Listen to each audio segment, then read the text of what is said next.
Everyone, और आज के इस वीडियो लेक्चर में हम डिस्कस करेंगे द 14th सेंचुरी क्राइसिस के बारे में।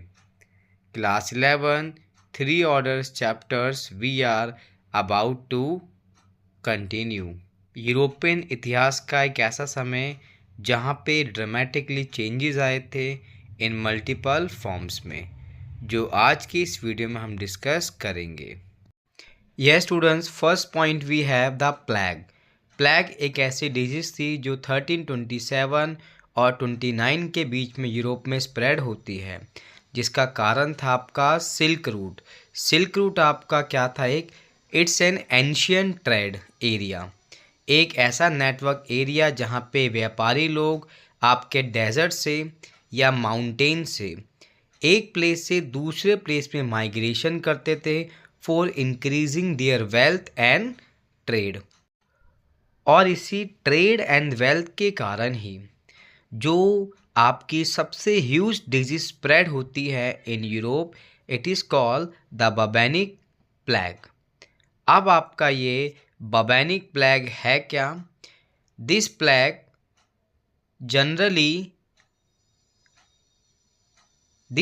Generally found on the rat. ये प्लेग आपका चूहों में पाया जाता था, और इसी के कारण क्या हुआ, ये जो आपका पॉपुलेशन का डाउनफॉल हुआ था, it just happen within 3 years। It happen because of the bubonic plague. Now next topic we have the great famine. Great famine का मतलब होता है भीषण अकाल होना, एक ऐसा अकाल जिसका कारण था आपका rains and cold temperature. And because of that what happen, जो प्रोडक्शन था वो बिल्कुल ख़त्म हो चुका था, and it lead to the wide spread hunger in Europe. इसने यूरोप में एक बहुत बड़े लेवल पे भूखमरी को पैदा किया था, एंड ये भी एक बहुत बड़ा रीज़न माना जाता है आपका यूरोप में 14th सेंचुरी क्राइसिस का। Next topic students, we have now war and political instability. मतलब कि युद्ध और राजनीतिक अस्थिरता जो 14th सेंचुरी पे अपने पीक पर थी, जैसे कि द 100 Years ऑफ बैटल। ये बैटल जो आपका कंडक्टेड हुआ था 1337 to 1453, there was held between the England and France. और ये कन्फ्लिक्ट क्या करता है?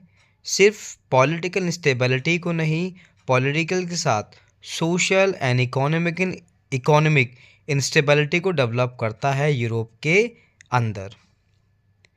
नेक्स्ट पॉइंट है आपका the shortage of the labour.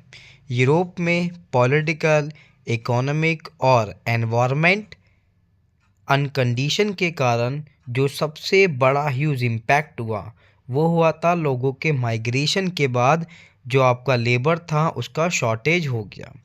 और लेबर शॉर्टेज का मतलब क्या होता है? चीप लेबर अवेलेबल नहीं थी, और जो कॉस्ट था मटेरियल का वो बढ़ चुका था। इसको भी हम 14th सेंचुरी क्राइसिस का एक ह्यूज रीज़न के रूप में जानते हैं।